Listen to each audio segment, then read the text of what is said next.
الذین آمنوا وکانوا یتقون۔ اللہ کے اولیاء کون ہوتے ہیں؟ خود ہی تعریف اللہ نے بتا دیا، جو ایمان لاتے ہیں اور اللہ سے ڈرتے ہیں۔ ہمارے وہاں اولیاء کون ہوتے ہیں؟ ننگے دھڑنگے غلاظت میں جو لپٹے ہوتے ہیں، ماشاءاللہ بہت پہنچے ہوئے بابا ہیں، ولی ہیں، پیر ہیں، فقیر ہیں۔ یہ ولی ہو سکتے ہیں کہ جو نمازیں نہیں پڑھتے، جو روزے نہیں رکھتے، جو اللہ کے احکام پہ عمل نہیں کرتے، ارے جو اپنا ستر چھپانا نہیں جانتے، جو صاف صفائی کرنا نہیں جانتے، جن کے منہ سے غلاظت کے بھپکے اٹھتے ہیں، یہ اولیاء الرحمن نہیں ہو سکتے، یہ سب اولیاء الشیطان ہیں میرے بھائیو۔ اللہ فرماتے ہیں یا ایھا الذین آمنوا اتقوا اللہ، اے ایمان والو اللہ سے ڈرو، وکونوا مع الصادقین، سچوں کے ساتھ ہو جاؤ۔ اس واقعے سے کیا سبق ملا؟ حالات کیسے بھی ہوں میرے بھائیو، کبھی بھی ہمیں جھوٹ کا سہارا نہیں لینا چاہیے۔ ہو سکتا ہے سچ بولنے کے نتیجے میں تھوڑا ہم کو پریشانی آ سکتی ہے، لیکن اگر ہم سچ بولیں گے اور سچوں کے ساتھ رہیں گے تو انشاءاللہ ایک نہ ایک دن فتح ہماری ہوگی، جیت ہماری ہوگی، اور جھوٹ کو ایک نہ ایک دن شکست ہوگی۔ تو نبی نے فرمایا ایسے ہی بدر میں جو ملائکہ شریک ہوئے تھے فرشتے، وہ افضل الملائکہ تھے، ایسے ویسے ملائکہ نہیں تھے، اللہ نے چن کے بھیجا تھا بدر میں افضل الملائکہ۔ جیسے بدر میں جو مسلمان شریک ہوئے تھے وہ کیا تھے؟ افضل المسلمین تھے۔ اور جو بیعت رضوان میں شریک تھے، قرآن نے کیا کہا؟ لقد رضی اللہ عن المؤمنین اذ یبایعونک تحت الشجرہ، اللہ ان مومنوں سے راضی ہو گیا جو شجرہ کے نیچے آپ کے ہاتھ پہ بیعت کر رہے تھے اسلام کی خاطر اپنی جانیں لٹانے کے لیے۔ الحمدللہ رب العالمین والعاقبۃ للمتقین والصلاة والسلام علی اشرف الانبیاء والمرسلین نبینا محمد وعلی آلہ واصحابہ اجمعین، اما بعد۔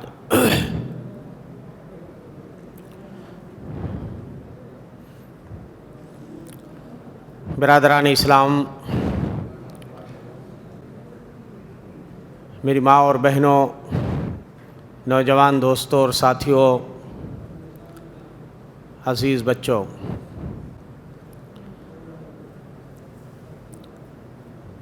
11ویں تراویح کی سعادت ہم سب نے حاصل کی۔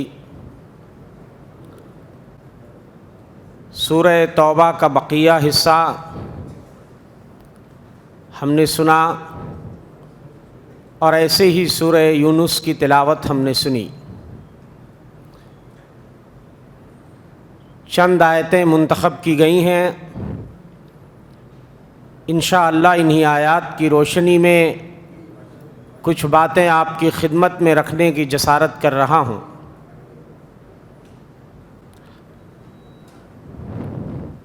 سورہ توبہ کی آیت نمبر 100، یہ وہ آیت ہے جو صحابہ کرام کی منقبت میں ہے۔ صحابہ کرام کے لیے بہت بڑی بشارت ہے اس میں۔ ایک صحابی کا کتنا بڑا مقام ہے، کتنا بڑا مرتبہ ہے، اللہ جل شانہ اس آیت کریمہ میں بیان فرما رہے ہیں۔ والسابقون الاولون من المہاجرین والانصار،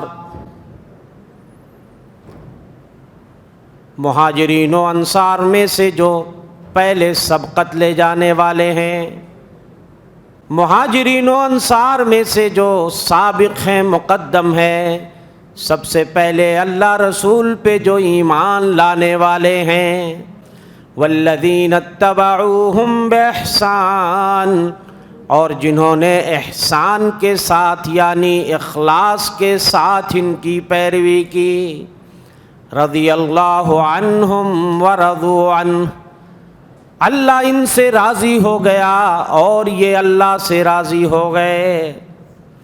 وَأَعَدَّ لَهُمْ جَنَّاتٍ تَجْرِي تَحْتَهَا الْأَنْهَارُ، اور اللہ نے ان کے لیے ایسی جنتیں تیار کر رکھی ہیں جن کے نیچے نہریں بہ رہی ہوں گی۔ خالدین فیہا ابدا، وہ ان باغات میں ہمیشہ ہمیش رہیں گے۔ ذالک الفوز العظیم، یہ بہت بڑی کامیابی ہے۔ کئی اہم باتیں اس آیت کے اندر بیان کی گئی ہیں۔ پہلا مسئلہ تو یہ ہے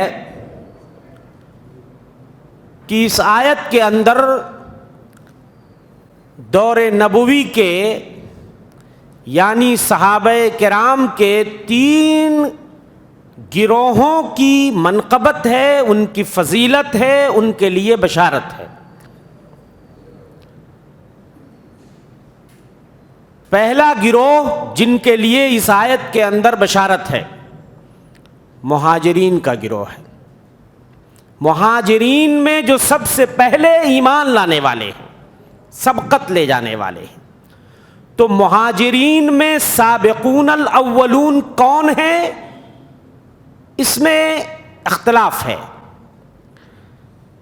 بعض لوگ کہتے ہیں یہ وہ لوگ ہیں جنہوں نے اپنا گھر بار چھوڑا، مال و متاع چھوڑا اور مکے سے مدینے کی طرف ہجرت کر گئے۔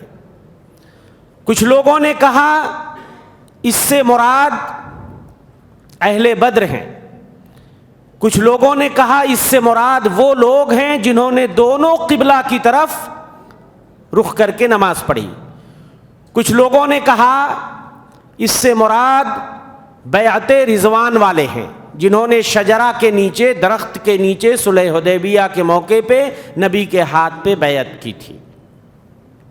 بہرکیف یہ ان تمام گروہوں کو یہ بشارت شامل ہے۔ انصار میں سے سابقون الاولون کون ہیں؟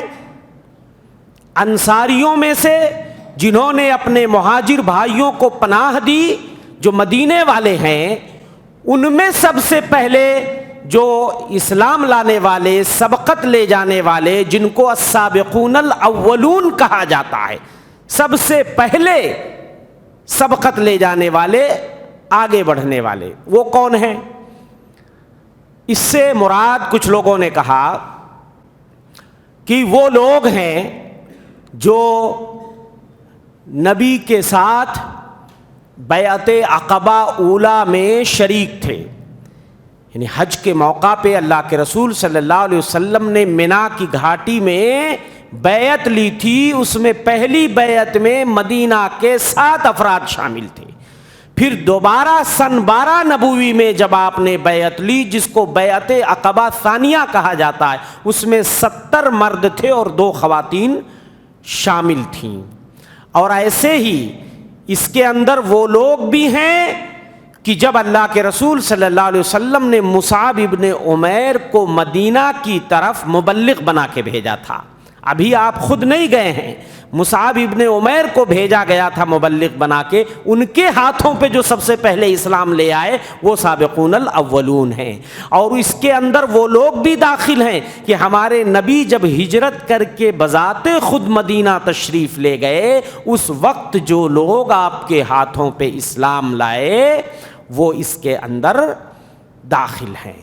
اچھا، اس کے بعد یہ 2 گروہ ہو گئے، مہاجرین کا گروہ، انصار کا گروہ۔ تیسرا گروہ کون ہے کہ جو مہاجرین و انصار میں سے جو سبقت لے جانے والے لوگ ہیں، ان کے بعد جو ایمان لائے، کہاں تک؟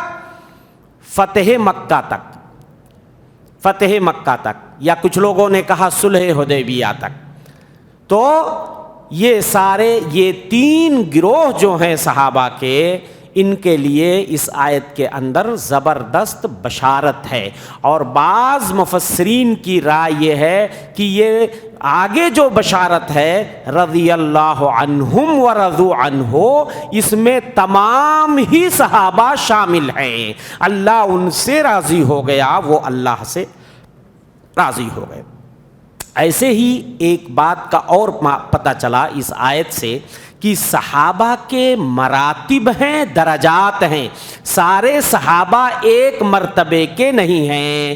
جیسے انبیاء کے اندر مراتب ہیں، درجات ہیں، ایسے صحابہ میں مراتب اور درجات ہیں۔ تمام صحابہ میں سب سے افضل کون؟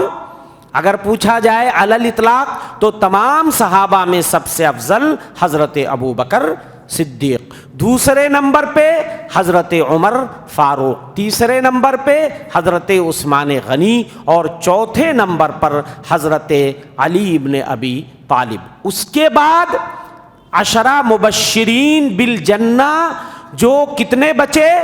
6 بچے۔ یہ 4 جو خلفاء ہیں، ان کے بعد جو عشرہ مبشرین بالجنہ ہیں جیسے طلحہ، زبیر، سعد اور سعید، یعنی سعد بن ابی وقاص اور سعید بن زید، عبد الرحمن بن عوف اور ابو عبیدہ، یہ عشرہ مبشرین بالجنہ کہلاتے ہیں۔ اس کے بعد جو بدری صحابہ ہیں وہ سب سے افضل ہیں۔ یہ مراتب ہیں، درجات ہیں۔ اس کے بعد جو عقبہ والے ہیں، اور اس کے بعد جو بیعت رضوان والے ہیں، جنہوں نے صلح حدیبیہ میں نبی کے ہاتھ پہ درخت کے نیچے بیعت کی تھی، اور اس کے بعد فتح مکہ تک جو لوگ اسلام لائے وہ ہیں۔ تو ایسے صحابہ کے درجات ہیں، اور یہ درجات جو ہم نے آپ کو بتائے ہیں تقریباً اہل سنت والجماعت اس کے تمام علماء اس بات پر متفق ہیں کہ یہ تھوڑا سا اختلاف ہو سکتا ہے، لیکن عام طور پہ یہی ترتیب جو ہے بتائی جاتی ہے۔ لیکن میرے بھائیوں، کسی کے نام کے آگے اگر صحابی جڑ گیا، ہائے ہائے، وہ چاہے پہلے ایمان لایا یا بعد میں ایمان لایا، اس کا ایمان بھلے ہی متأخر ہے، لیکن صحابی ہو جانا اتنا بڑا شرف ہے میرے بھائیوں کہ اللہ جل شانہ جن لوگوں نے نبی کو اپنی آنکھوں سے دیکھا اور ایمان کی حالت میں ان کی وفات ہو گئی، دنیا سے چلے گئے، جنہوں نے نبی کی مجالست اور ہم نشینی اختیار کی، وہ صحابہ کا مقدس گروہ، جنہوں نے نبی کے اوپر قرآن اترتے اپنی آنکھوں سے دیکھا، وہ صحابہ کا مقدس گروہ جن کی تربیت نبی نے اپنے ہاتھوں فرمائی تھی، وہ لوگ جو نبی کے ساتھ لڑائیوں میں شریک ہوا کرتے تھے، وہ لوگ جو نبی کے چہرے کو دیکھ کر کے اپنا غم بھول جایا کرتے تھے، وہ لوگ جو نبی کی مجلسوں میں بیٹھ کر کے آپ سے واعظ و نصیحت کی باتیں سنا کرتے تھے، وہ صحابہ جو اپنے جھگڑوں کے فیصلے نبی کی بارگاہ میں لایا کرتے تھے، اتنا اونچا مقام اللہ نے انہیں عطا کیا کہ اللہ نے انہیں مغفرت کی سند عطا فرما دی۔ رضی اللہ عنہم ورضوا عنہ، اللہ ان سے راضی ہو گیا، وہ اللہ سے راضی ہو گئے۔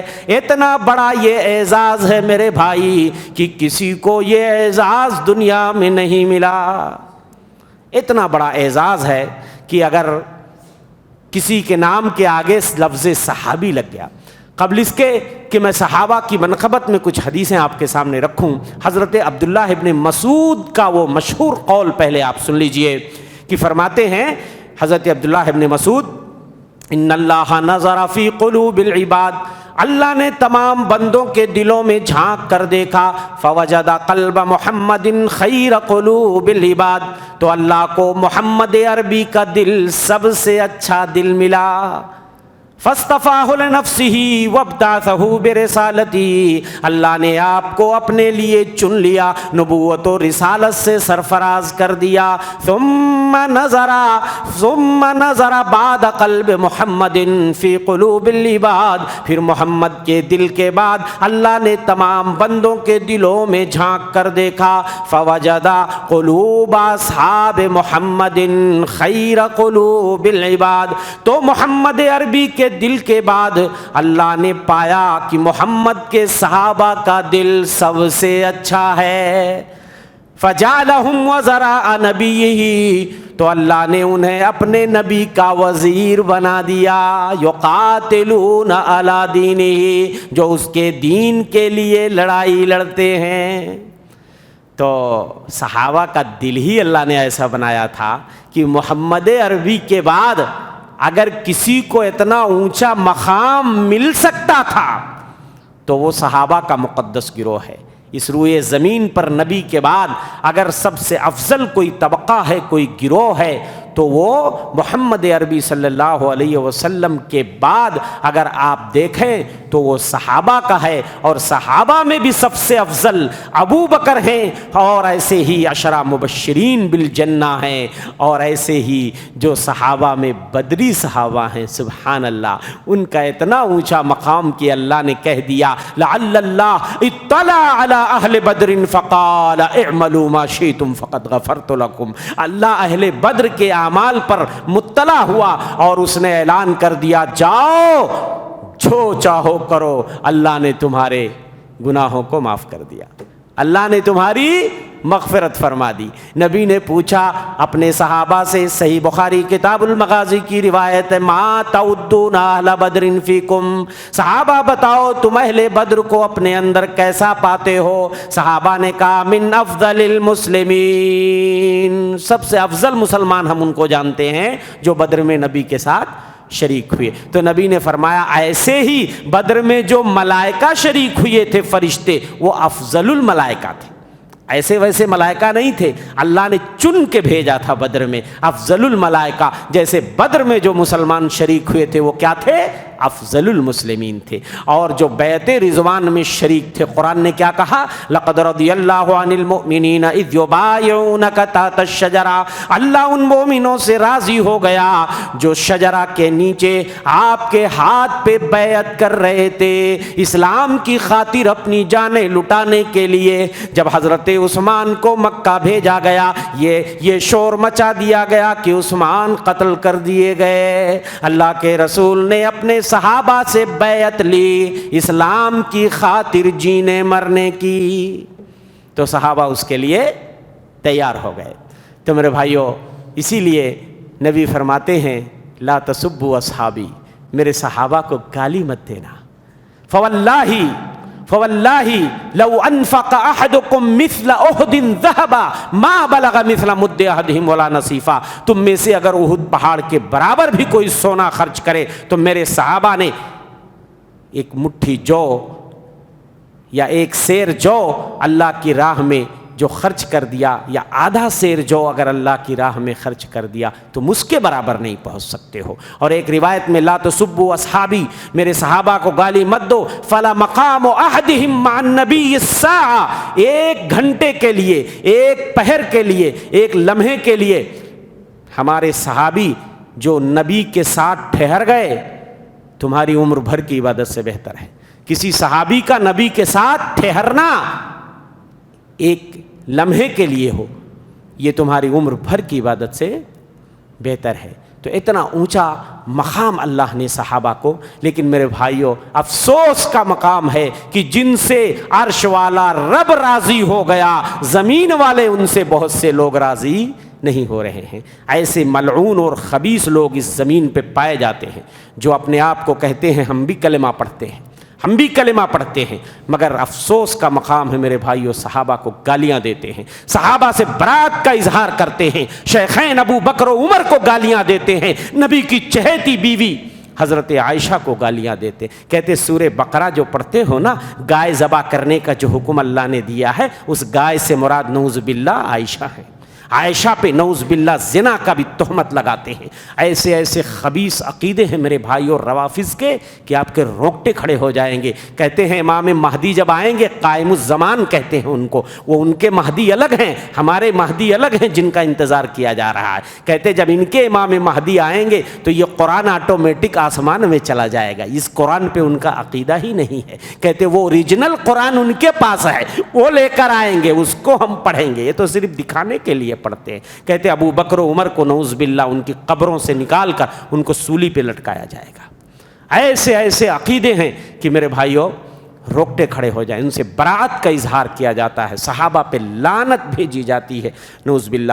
اللہ ہدایت دے ایسے لوگوں کو، ان کی آنکھیں اندھی ہو چکی ہیں اور ان کے دل الٹ گئے ہیں، ان کے قلوب بدل گئے ہیں، اللہ تعالیٰ نے ایسا لگتا ہے کہ ان کے دلوں پہ مہر لگا دیا ہے، انہیں حق ناحق کی پہچان نہیں ہو رہی ہے۔ قرآن پڑھتے ہیں اور قرآن صحابہ کا مقام بتا رہا ہے تو انہیں اس پہ یقین نہیں آ رہا ہے۔ میرے بھائیوں، اس کے بعد اللہ جل شانہ اسی سورہ توبہ میں ایک بہت ہی اہم واقعے کی طرف اشارہ کر رہا ہے، اور یہ بہت ساری لڑائیوں کے بارے میں آپ کو بتاتا رہا ہوں، بدر کے بارے میں، احد کے بارے میں، حنین کے بارے میں، تو یہ سب تاریخی لڑائیاں جو ہوئیں قرآن نے اس کی طرف بہت سارے اشارے کیے ہیں، اور ان لڑائیوں پہ کہیں نہ کہیں قرآن نے روشنی ڈالی ہے، اور بعض لڑائیوں کے بارے میں تو تفصیلی روشنی تقریباً ڈالی گئی۔ ابھی سورہ انفال کا ذکر ہوا، تو میرے بھائیوں اس کے اندر غزوہ تبوک کا ذکر ہے۔ سنا ہے آپ نے تبوک کا نام؟ مدینے سے 600 کلومیٹر، 600 کچھ کلومیٹر ہے تبوک۔ یہ لڑائی کب ہوئی؟ یہ لڑائی سارے لوگوں کا تقریباً اتفاق ہے کہ فتح مکہ کے بعد، مکہ سن 8 ہجری میں فتح ہوا، اور تبوک کی لڑائی کب ہوئی؟ حنین وغیرہ کے بعد، یہ سن 9 ہجری میں تبوک کی لڑائی۔ دیکھیں مکہ جب فتح ہو گیا تو اہل عرب کا ٹینشن ختم ہو گیا، الحمدللہ عربوں کے قافلے جوق در جوق اسلام کے اندر داخل ہونا شروع ہو گئے، لیکن ایک ٹینشن تھا ابھی مرکز اسلام کو برابر ستاتا رہتا تھا، وہ کیا ہے؟ رومیوں کا خطرہ۔ قیصر روم یہ درپردہ سازشیں کرتا تھا اور اسلام کی بڑھتی ہوئی مقبولیت کو دیکھ کر کے برداشت نہیں کر پاتا تھا، اور یہ پلاننگ کرتا تھا کہ کس طریقے سے مسلمانوں کو نیست و نابود کر دیا جائے۔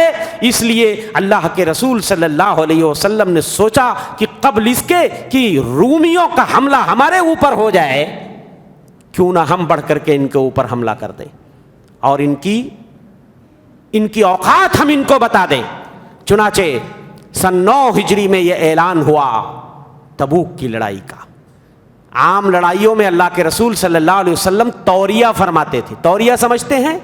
جانا ادھر کو ہے تو بتاتے تھے ادھر کو جانا ہے، کیوں؟ تاکہ دشمن کو پتہ نہ چلے۔ تبوک کی لڑائی میں ایسا نہیں ہوا، آپ نے کھلم کھلا بتا دیا کہ ہمیں تبوک کی طرف کوچ کرنا ہے، چونکہ وہاں سے جو سلطنت روم کے بارڈر لگتے تھے، تو تبوک میں جا کر کے اور رومیوں سے مقابلہ کرنا ہے۔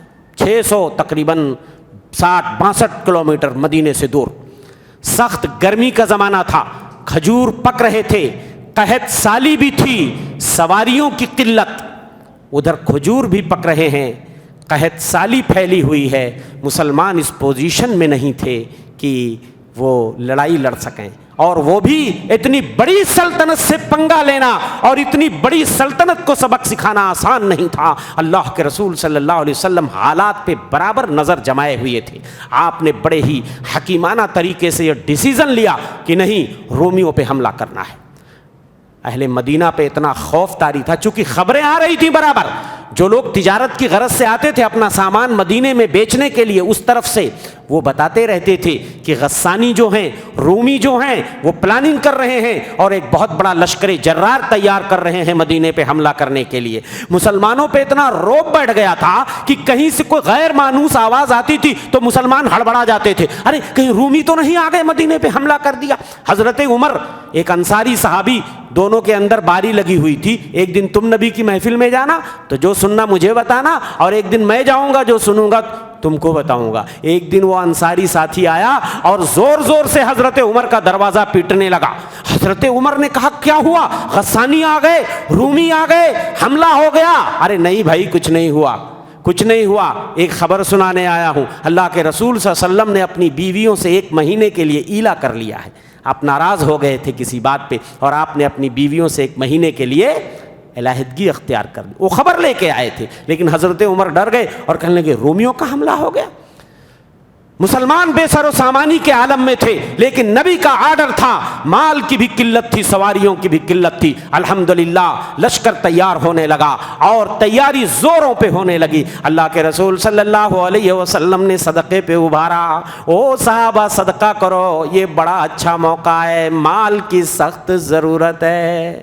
حضرت عثمان غنی 200 اونٹ نبی کی خدمت میں کجاوے اور پالان سمیت لا کے اللہ کی راہوں میں صدقہ کر دیتے ہیں۔ پھر 200 اوقیہ چاندی، تقریباً 29.5 کلوگرام چاندی، سوچ نہیں سکتے تم۔ اور اس کے بعد 100 اونٹ مزید لاتے ہیں جس پہ کجاوے اور پالان بھی کسے ہوئے تھے، اللہ کی راہوں میں صدقہ کر دیتے ہیں۔ اسی پہ بس نہیں کیا، عثمان غنی نے 1000 دینار، تقریباً 5.5 کلو سونا لا کر کے نبی کے سونوں کے سکوں کو نبی کے دامن میں بھر دیا۔ کائنات کے امام سونے کے سکوں کو 1000 درہم، میرے بھائی درہم سونے کا ہوتا، دینار سونے کا ہوتا ہے، 1000 دینار کے سکے، سونے کے سکے لا کے نبی کے دامن میں ڈال دیتے ہیں۔ اللہ کے رسول ان سکوں کو الٹ پلٹ کر رہے ہیں اور آپ فرما رہے ما ضر عثمان ما عمل بعد اليوم، آج کے بعد عثمان کچھ بھی کرے کوئی نقصان نہیں ہوگا۔ حضرت ابو بکر اپنا پورا اثاثہ گھر کا لے کے آ گئے، حضرت عمر نے آدھا کر دیا، آدھا لائے آدھا چھوڑ دیے، اور حضرت عبد الرحمن نے بھی، میرے بھائی عبد الرحمن بن عوف نے خزانے کے دہانے کھول دیے اللہ کی راہوں میں، وہ بھی 200 اوقیہ تقریباً 29 کلو گرام چاندی اللہ کی راہوں میں لٹا دیا حضرت عبد الرحمن ابن عوف نے۔ لیکن سواری کی اتنی قلت تھی، ایک ایک اونٹ پہ معلوم ہے 10 لوگ، کتنے سواری نہیں تھی۔ کتنے لوگ مسلمان آ کر کے اللہ کے رسول سے کہتے تھے کائنات کے امام سواری کی قلت ہے، ہمارے لیے سواری کا انتظام کیجئے، ہم کیسے لڑائی میں جائیں گے۔ بڑے پرجوش صحابہ، سب کچھ بھلا دیا، ساری مصیبتیں، ساری تنگیاں ہونے کے باوجود بھی صحابہ ایک جوش دکھا رہے ہیں، اپنی جرأت اور بہادری کے مظاہرے کر رہے ہیں۔ 3 صحابہ ایسے تھے جو منافقین تھے، وہ تو کڑ رہے تھے، وہ آ کر کے عذر، ہٹے کٹے ہیں، موٹے تگڑے ہیں، سب کچھ ہے، نہیں ہم نہیں جا سکتے، ذرا ہمارے یہاں پریشانی ہے گھر میں۔ اللہ کے رسول عذر قبول کر لیتے، ٹھیک ہے بھائی نہیں جا سکتے مت جاؤ۔ 3 صحابہ ایسے تھے جو صحیح الایمان تھے، لیکن کوئی پریشانی ان کے وہاں نہیں تھی، لیکن پلان بناتے رہے، نہیں جا سکے۔ پتہ ہے وہ 3 صحابہ کون تھے؟ کعب بن مالک، ہلال ابن امیہ، مرارہ ابن ربی۔ اور زیادہ تفصیل حدیثوں میں حضرت کعب ابن مالک نے بیان کی ہے، پہلے آیت کریمہ سن لیتے ہیں۔ لقد تاب اللہ علی النبی والمہاجرین والانصار الذین اتبعوہ فی ساعۃ العسرا۔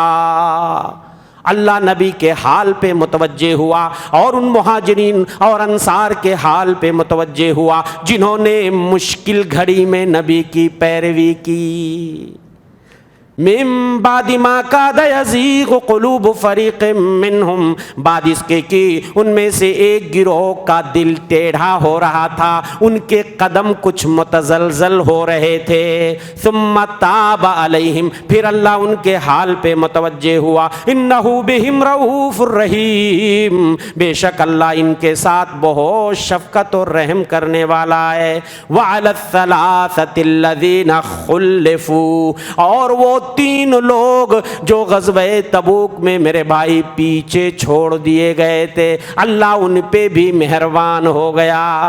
حتی اذا ضاقت علیہم الارض بما رحبت، یہاں تک کہ زمین اپنی کشادگی کے باوجود بھی ان پہ تنگ ہو گئی۔ وضاقت علیہم انفسہم، اور ان کی جانیں بھی ان کے اوپر تنگ ہو گئیں۔ وظنوا اللہ ملجا من اللہ الا الیہ، اور انہوں نے یہ گمان کر لیا کہ اللہ سے پناہ کی کوئی جگہ نہیں ہے سوائے اللہ کی جناب کے۔ ثم تاب علیہم، پھر اللہ ان پہ مہربان ہوا۔ لیتوبوا، تاکہ یہ توبہ کر لیں۔ ان اللہ هو التواب الرحیم، بے شک اللہ بہت زیادہ توبہ قبول کرنے والا، بہت زیادہ رحم کرنے والا ہے۔ یہ 3 صحابہ جن کا ابھی میں نے ذکر کیا، قرآن نے ان کی طرف اشارہ کیا ہے کہ 3 لوگ بالکل ٹھیک ٹھاک تھے، سواریاں بھی تھیں، سارا انتظام تھا، اس کے بعد بھی اس لڑائی میں شریک نہیں ہو سکے۔ کعب بن مالک، مرارہ ابن ربیع، ہلال بن امیہ۔ حضرت کعب کہتے ہیں میں دل میں سوچتا تھا ارے ابھی بہت ٹائم ہے، ٹھیک ہے انتظام کر لیں گے، شریک ہو جائیں گے۔ بولتے صبح ہوتی شام ہوتی نہیں کر سکا، لشکر یہاں تک کہ کوچ کرنے جب لگا مدینے سے تو میں نے کہا میرے پاس تیز رفتار سواریاں ہیں، تھوڑی دور جب لشکر چلا جائے گا بعد میں تیز سواری دوڑاتے ہوئے جا کے مل جاؤں گا۔ کہنے لگے ایسے ہی پلان بناتے بناتے لشکر بہت دور نکل گیا، میں نہیں جا سکا۔ میں نے دل میں سوچا جب اللہ کے رسول صلی اللہ علیہ وسلم تبوک میں پہنچ گئے، تبوک میں جب آپ گئے تو رومیوں کا کوئی پتہ ہی نہیں تھا، رومیوں کو خبر لگ گئی، بھنک لگ گئی، ان کے جاسوسوں نے بتا دیا کہ مسلمان اتنا بڑا لشکر لے کر کے آئے ہیں کہ تمہارے بس میں نہیں ہے ان کا مقابلہ کرنا۔ رومی فرار ہو گئے، ان کا پتہ ہی نہیں لگا۔ اللہ کے رسول کئی روز تک وہاں پہ ٹھہرے رہے تاکہ آس پاس کے لوگوں پر وہاں کا جو بارڈر لگتا تھا ملک شام اور سلطنت روم کا بارڈر، تاکہ ان کے دلوں میں اللہ رعب ڈال دے اور مسلمانوں کا خوف ڈال دے اور مسلمانوں کے سکے بیٹھ جائیں۔ اور اس کے بعد بغیر کسی لڑائی کے آپ مدینہ واپس آ گئے۔ اب جب مدینہ واپس آ گئے، جو لوگ بہت سارے لوگ جو لڑائی میں شریک نہیں ہوئے تھے، منافقین جھوٹے وعدے کر کر کے، جھوٹے بہانے بنا کر کے اور آ کے کہتے ہمارے پاس یہ مجبوری تھی، وہ مجبوری تھی۔ ٹھیک ہے بھائی مجبوری تھی، کوئی بات نہیں۔ حضرت کعب کہنے لگے میں نے سوچا میں بھی کوئی بہانہ لاؤ بنا دیتا ہوں، کوئی بہانہ پیش کر دوں گا، ہاں، لیکن آخری موڑ پہ میرے دل نے یہ ڈیسیژن لیا کچھ بھی ہو جائے میں سچ بولوں گا، میں آج سب نبی کو سچ سچ بتا دوں گا، جو بھی میرا مولا میرے بارے میں فیصلہ کرے گا مجھے منظور ہے۔ تینوں صحابہ نے نبی کو سچ سچ بتا دیا۔ کائنات کے امام مدنی سردار نے کہا تمہارا معاملہ میں اللہ کے حوالے کرتا ہوں، وہی تمہاری توبہ قبول کرے گا، وہی تمہارے بارے میں فیصلہ کرے گا۔ اللہ کے رسول صلی اللہ علیہ وسلم نے تینوں صحابہ کے بارے میں کہا ان کا سوشل بائیکاٹ کر دو۔ سارے صحابہ نے ان سے اپنا راستہ بدل لیا، ان سے اپنے تعلقات توڑ لیے۔ حضرت کعب کہتے ہیں میں آتا کبھی مسجد میں، سلام کرتا لوگوں کے منہ کو دیکھتا کہ لوگوں کے ہونٹ ہلے کہ نہیں، میرے سلام کا کوئی جواب دے رہا ہے کہ نہیں، لوگوں کے ہونٹ بھی نہیں ہلتے تھے۔ تمام لوگوں نے سوشل بائیکاٹ کر دیا۔ اسی کی طرف قرآن اشارہ کر رہا ہے وَعَلَى الثَّلَاثَةِ الَّذِينَ خُلِّفُوا، اور وہ 3 لوگوں کے حال پہ بھی اللہ متوجہ ہوا جو پیچھے چھوڑ دیے گئے تھے، یہاں تک کہ زمین ان کے اوپر تنگ کر دی گئی۔ کشادگی کے باوجود بھی زمین ان کے اوپر تنگ کر دی گئی، انہوں نے اپنے آپ کو گھروں میں بند کر لیا۔ 40 دن گزر گئے، اس کے بعد یہ ہوا کہ اپنی بیویوں سے بھی علیحدہ ہو جاؤ۔ 50 راتیں گزر گئیں، اس کے بعد قرآن کی آیت اتر گئی کہ اللہ نے ان کی توبہ کو قبول کیا ہے۔ ایک صحابی نے ایک پہاڑی پہ کوہ صلا پہ چڑھ کے آواز لگائی کعب بن مالک خوش ہو جاؤ، اللہ نے تمہاری توبہ کو قبول کر لیا۔ کہنے فجر کی نماز پڑھ کے میں اپنے گھر کی چھت پہ بیٹھا ہوا تھا، میرے کانوں سے آواز ٹکرائی کہ کعب تمہاری توبہ کو اللہ نے قبول کر لیا، خوش ہو جاؤ۔ اور اس کے بعد انعام کے لالچ میں لوگوں نے گھوڑے دوڑائے، 2 لوگ گھوڑے دوڑا کے میرے دونوں ساتھیوں کو بشارت دینے کے لیے گئے۔ ایک صحابی میرے گھر کو جلدی سے آئے کہ میں چل کے پہلے بشارت دے دوں، مارے خوشی کہ میں نے 2 ہی کپڑے میرے جسم پہ تھے، میں نے اتار کے ان کو پہنا دیے، اس خوشی میں کہ اللہ نے میری توبہ کو قبول کر لیا۔ میں نے دوسروں سے ادھار لے کے 2 کپڑے پہنے۔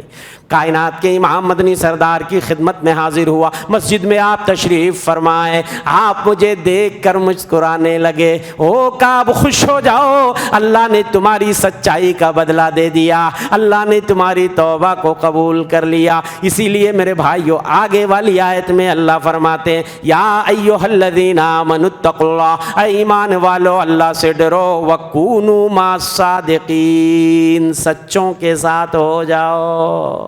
اس واقعے سے کیا سبق ملا؟ حالات کیسے بھی ہوں میرے بھائیو، کبھی بھی ہمیں جھوٹ کا سہارا نہیں لینا چاہیے۔ ہو سکتا ہے سچ بولنے کے نتیجے میں تھوڑا ہم کو پریشانی آ سکتی ہے، لیکن اگر ہم سچ بولیں گے، اور سچوں کے ساتھ رہیں گے تو انشاءاللہ ایک نہ ایک دن فتح ہماری ہوگی، جیت ہماری ہوگی، اور جھوٹ کو ایک نہ ایک دن شکست ہوگی۔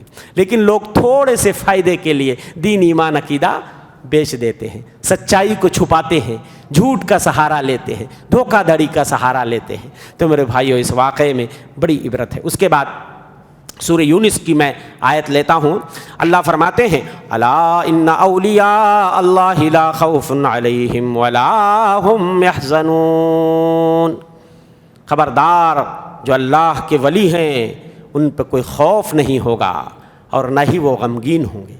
جو اولیاء اللہ ہوتے ہیں ان کا کوئی غم نہیں ہوتا، کوئی خوف نہیں ہوتا، نہ وہ کبھی غمزدہ ہوتے ہیں۔ الذین آمنوا وکانوا یتقون، اللہ کے اولیاء کون ہوتے ہیں؟ خود ہی تعریف اللہ نے بتا دیا، جو ایمان لاتے ہیں اور اللہ سے ڈرتے ہیں، بچاؤ اختیار کرتے ہیں، تقوی پرہیزگاری اختیار کرتے ہیں۔ ہمارے وہاں اولیاء کون ہوتے ہیں؟ ہاں، ننگے دھڑنگے غلاظت میں جو لپٹے ہوتے ہیں، ماشاءاللہ بہت پہنچے ہوئے بابا ہیں، ولی ہیں، پیر ہیں، فقیر ہیں، اور ایسے ایسے ولیوں کی جھوٹی کرامتیں گڑھ گڑھ کے لوگ، اور یہ قرآن کی آیت پڑھ پڑھ کے الا ان اولیاء اللہ لا خوف علیہم ولا هم یحزنون۔ میرے بھائیو یہ ولی ہیں، یہ ولی ہو سکتے ہیں کہ جو نمازیں نہیں پڑھتے، جو روزے نہیں رکھتے، جو اللہ کے احکام پہ عمل نہیں کرتے، ارے جو اپنا ستر چھپانا نہیں جانتے، جو صاف صفائی کرنا نہیں جانتے، جن کے منہ سے غلاظت کے بھپکے اٹھتے ہیں، جو نہاتے نہیں ہیں، جو دھلتے نہیں ہیں، جو کبھی روزہ نماز نہیں کرتے، یہ اولیاء الرحمن نہیں ہو سکتے، یہ سب اولیاء الشیطان ہیں میرے بھائیو۔ جھوٹی کرامت ہے، ہاں کرامت برحق ہے، کرامت برحق ہے، لیکن جو صحیح معنوں میں اللہ کا ولی ہوتا، اور سارے مومن اللہ کے ولی ہوتے ہیں اپنے اپنے ایمان اور تقوی کے حساب سے، کوئی بڑا ولی ہوتا ہے، کوئی چھوٹا ولی ہوتا ہے۔ تو ولی بننے کے لیے ضروری ہے ایمان اور اللہ کا ڈر اور تقوی، اور ان کے اندر ایک بھی نہیں ہے، یہ سب اولیاء الشیطان ہے۔ اسی لیے امام شافعی فرماتے ہیں کہ اذا رأیت رجلا یطیر فی الہوا او یمشی علی الماء، اگر کسی بندے کو دیکھو ہوا میں اڑ رہا ہے، پانی پہ چل رہا ہے، فلا تغتروا بہ، دھوکہ نہیں کھانا، دھوکہ نہیں کھانا کہ اس کو بہت بڑا ولی ہے، اس کو تم شریعت کے میزان پہ تولنا، پہلے دیکھنا وہ اللہ کے حکم کو مانتا ہے کہ نہیں، وہ شریعت پہ عمل پیرا بھی ہے کہ نہیں، ورنہ سمجھ جاؤ کہ وہ اولیاء الشیطان ہے، وہ اولیاء الشیطان ہے۔ شیطان کے سہارے سے ایسی شعبدہ بازی اور ایسی حرکتیں لوگ کرتے ہیں کہ دنیا ان کو کیا کرتی ہے؟ ولی سمجھنے لگتی ہے۔ شیاطین ایسے لوگوں کو سہارا دیتے ہیں، ایسے لوگوں کی کچھ مدد کرتے ہیں، اور دنیا ان کو کیا سمجھتی ہے؟ ولی سمجھتی ہے۔ تو میرے بھائیوں ایک چیز ہوتی ہے کرامت اور ایک چیز ہے معجزہ۔ نبیوں کو اللہ معجزہ عطا فرماتا تھا۔ معجزہ یہ ہوتا ہے کوئی خرق عادت امر جو عام لوگوں کے بس میں نہ ہو، کوئی ایسا کام جو عام لوگ نہیں کر سکتے، وہ اللہ تعالیٰ نبیوں کو معجزہ عطا کرتا تھا، اور نبی کبھی کبھی چیلنج کے طور پہ اس معجزے کا مظاہرہ بھی کرتے تھے۔ لیکن جو ولیوں کو عطا ہوتا ہے، اللہ کے نیک بندوں کو، کیا ہوتا ہے؟ وہ چیز ہے کرامت۔ کرامت بھی ایسی چیز ہے جو عام لوگ نہیں کر سکتے، لیکن ولی جو ہوگا وہ چیلنج نہیں کر سکتا کہ جی ابھی میں تم کو اپنی کرامت دکھاتا ہوں، نہیں، وہ نہیں بول سکتا، چیلنج نہیں کر سکتا، تحدی یا چیلنج نہیں کر سکتا۔ ہاں اللہ جب چاہتا ہے کسی اپنے نیک پرہیزگار بندے کے لیے ایسی کرامت ظاہر کر دیتا ہے، اس کی تائید کے لیے، اس کی نصرت کے لیے، اس کی مدد کے لیے، جیسے حضرت مریم کے بارے میں آتا ہے کلما دخل علیہا زکریا المحراب وجد عندہا رزقا، جب جب محراب میں حضرت زکریا ان کے پاس آتے، مریم کے پاس، تو وہاں روزی پاتے، تو پوچھتے کہ مریم یہ روزی کہاں سے آئی ہے؟ تو کہتی کہ اللہ، میرے اللہ کی طرف سے۔ حضرت خبیب جب مکے میں قیدی بنائے گئے اور ان کو بیڑیوں میں باندھ دیا گیا، جس عورت کے گھر میں وہ بدے ہوئے تھے، ان کے ہاتھوں میں انگور کے خوشے پکڑے ہوئے کھا رہے ہیں، وہ عورت خود ہی کہتی مکے میں تو کوئی پھل ہی نہیں، یہ روزی ضرور خبیب کو اللہ نے دی، ورنہ مکے میں انگور کہاں سے آ گیا؟ اللہ، بیڑیوں میں بدے ہیں اور انگور کھا رہے ہیں۔ ایک کرامت کی بات آئی، کبھی کبھی اللہ تعالیٰ اپنے بندوں کے ساتھ ایسا کر دیتا ہے۔ حضرت سفینہ ایک صحابی ہیں، سفینہ مولا رسول اللہ کے خادم تھے۔ سفینہ کا مطلب ہوتا کشتی۔ ایک بار سفر میں صحابہ تھے، سامان بہت زیادہ تھا صحابہ کے پاس، تو اللہ کے رسول صلی اللہ علیہ وسلم نے حضرت سفینہ سے کہا، ان کا نام کچھ اور تھا، کہا ابسط رداءک، اپنی چادر بچھا دو۔ بچھا دیا چادر۔ صحابہ سے کہا اپنا اپنا سامان لا کے جو زائد سامان ہے وہ ان کے چادر میں ڈال دو، اور اس کے بعد کہا احمل فما انت الا سفینہ، اٹھاؤ تم سفینہ ہو، تم کشتی ہو۔ کہنے لگے اس کے بعد مجھے 4 4 5 5 6 6 اونٹوں کا بوجھ میں اپنے کندھے پہ لاد لیتا تھا، لیکن مجھے کوئی تکلیف نہیں ہوتی، اس لیے کہ میرے نبی نے مجھ کو کشتی کا خطاب دے دیا۔ یہی حضرت سفینہ ہے، ایک بار سمندری سفر پہ تھے، کشتی میں سوار تھے میرے بھائیوں، کشتی بھنور میں پھنس کے ٹوٹ گئی۔ ایک تخت اور ایک لکڑی کے سہارے حضرت سفینہ تیر کر کے کسی انجان جزیرے میں جا کے نکلتے ہیں۔ موجوں نے اس لکڑی کو کسی انجان جزیرے میں پہنچا دیا۔ جب وہاں نکلتے ہیں تو جھاڑیاں تھیں، کچھ سجھائی نہیں دے رہا تھا کیا کریں۔ جب اس جزیرے میں نکلتے ہیں، جھاڑیوں میں جاتے ہیں تو وہاں ایک شیر ببر موجود تھا، دہاڑتا ہوا حضرت سفینہ کی طرف بڑھتا ہے۔ حضرت سفینہ کہتے ہیں رک جاؤ ابو الحارث، شیر کو کہا رک جاؤ، تمہیں نہیں معلوم کہ تمہارے سامنے اس وقت کون کھڑا ہے؟ انا سفینہ مولا رسول اللہ، تمہیں نہیں پتا کہ میں سفینہ ہوں، رسول کا خادم ہوں، میرا نام سفینہ ہے۔ شیر نے جیسے یہ جملہ سنا اپنا سر جھکا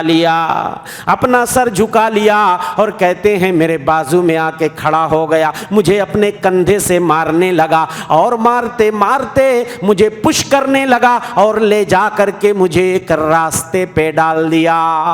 وہ یہ اشارہ تھا کہ اس راستے پہ چل کے جاؤ گے تو آگے تمہیں بستی مل جائے گی۔ جھاڑی سے نکالتا ہے شیر اور ان کو راستے پہ ڈال دیتا ہے۔ تھوڑی دور جب جاتے ہیں شیر بہت زور سے ان کو دیکھ کر دہاڑتا ہے، کہنے لگے میں سمجھ گیا مجھے الوداع کہہ رہا ہے، چلے جاؤ اب اسی راستے پہ۔ تو ایسی کرامتیں بہت ساری صحابہ اور سلف صالحین کے ہاتھوں پہ ظاہر ہوئی ہیں، لیکن آج یقین جانیے میرے بھائیوں، 99% جو کرامتیں بتائی جاتی ہیں، جن کرامتوں کا کسی بھی درگاہ اور مزار پہ چلے جاؤ اور پوچھ لو کہ بھیا یہ بابا جو ہیں پتہ نہیں اس میں ہیں بھی کہ نہیں ہیں، پتہ نہیں اس میں کوئی جانور ہے، کوئی کتا ہے کہ بلی ہے کہ طوطا ہے کہ مینا ہے، ہاں کوئی طوطے شاہ ہیں، کوئی گدھے شاہ ہیں، کوئی گھوڑے شاہ ہیں، کوئی مرغے شاہ ہیں۔ ہاں ہمارے بازو کے پڑوسی ملک میں تو اللہ کی پناہ ایسے ایک بوسا پیر بابا ہیں، بوسا پیر بابا، نوجوان لڑکے لڑکیاں آتے ہیں اور دیکھ کر کے کسی بھی لڑکی کی طرف اشارہ کر دیتے ہیں کہ اس کو بوسا لے لو، نعوذ باللہ، ان کا نام پڑ گیا بوسا پیر بابا۔ ایسے ڈھونگی، اور جا کر کے ان درگاہوں اور مزاروں پہ پوچھ لو آپ ان کی کرامتیں، جو بیٹھے رہتے ہیں اپنے پیٹ کی خاطر میرے بھائیوں، جو مجاور کی شکل میں بیٹھے رہتے ہیں، وہ درجنوں کرامتیں آپ کی سنا دیں گے، درجنوں کرامتیں آپ کی بتائیں گے۔ لیکن میرے بھائیوں 99% یہ ساری کرامتیں جھوٹی ہوتی ہیں، اور بلا وجہ ان کو دنیا ولی تصور کرنے لگتی ہے۔ تو ولی کون ہوتے ہیں صحیح معنوں میں؟ جو مومن ہوتے ہیں، جو متقی ہوتے ہیں، جو جتنا جس کا ایمان مضبوط ہوتا ہے، جو جتنا بڑا متقی ہوتا ہے اتنا بڑا ولی ہوتا ہے، جو نیچے درجے کا ہے وہ چھوٹا ولی ہوتا ہے۔ لیکن ایمان اور تقوی شرط ہے۔ الذین آمنوا وکانوا یتقون، اللہ فرماتے ہیں لہم البشری فی الحیات الدنیا، ان کے لیے بشارت ہے دنیا کی زندگی میں اور آخرت میں بھی۔ لا تبدیل لکلمات اللہ ذالک هو الفوز العظیم، اللہ کے کلمات میں تبدیلی نہیں ہو سکتی، یہ بہت بڑی کامیابی ہے۔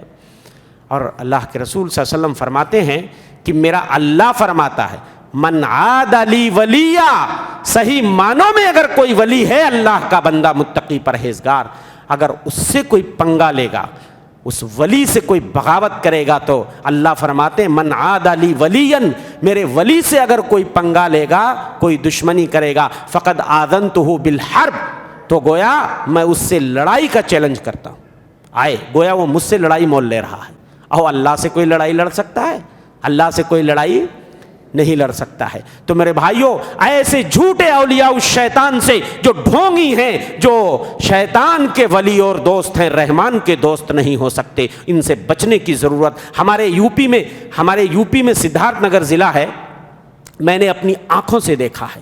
طالب علمی کے زمانے میں ایک عورت مادر زاد ننگی، غلاظت، سالوں سے نہائی نہیں، غلاظت کے بھپکے دور سے بدبو پھوٹتی تھی، اور لوگ اس کو رکشے پہ بٹھا کے دکان دکان پھراتے تھے. مادر زاد ننگی، ایک چندی بھی، ایک ٹکڑا بھی نہیں اس کے بدن پہ، اور کسی بھی سامان کی طرف اشارہ کر دیتی تو دکان والا لا کے پہلے ہی رکھ دیتا تھا. لوگ اس کو گھیرے رہتے تھے، دھول اٹھاتی تھی ایک چٹکی اور دے دیتی تھی، کھا جاتے تھے لوگ. کیسے لوگ عقیدت میں اندھے ہو جاتے، میں نے اپنی آنکھوں سے، اور ہمارے اس علاقے کے لوگ گواہ ہیں اس بات پہ. وہ بتائیں گے وہ عورت کئی برس تک یہ سلسلہ چلتا رہا، پھر پتہ نہیں مرا گئی کہاں چلی گئی. تو ایسے بہت سارے آپ کو ملیں گے، بڑی بڑی لٹیں اور بڑے بڑے بال، زمانے سے نہائے نہیں ہیں، ننگے دھڑنگے، کہیں غلاظت گندگی کے ڈھیر پہ بیٹھے ہوئے لوگ جا کر کے ان کی خدمت کرتے ہیں، ہاں، اور ان سے تعویذ لکھاتے ہیں یا ان سے دعائیں لینے کی کوشش کرتے ہیں. میرے بھائیوں، یہ سب شیطان کے بندے ہیں، پیٹ کے بندے ہیں. ایسے لوگوں سے بچنا چاہیے. وقت ختم ہوا، میں نے سوچا تھا کچھ اور آیتیں لوں گا، انشاءاللہ کل کے درس میں دیکھیں گے. اللہ سے دعا ہے کہ مولا ہم تمام بھائیوں کو ایسے بدعقیدہ لوگوں سے اللہ ہم سب کی حفاظت فرمائے، ہمارے دین ایمان عقیدے کی حفاظت فرمائے، اور ہمیں صحیح اسلام سمجھنے کی اللہ توفیق عنایت فرمائے. آمین. ما توفیق اللہ باللہ. صلی اللہ علیہ محمد. السلام علیکم ورحمۃ اللہ وبرکاتہ.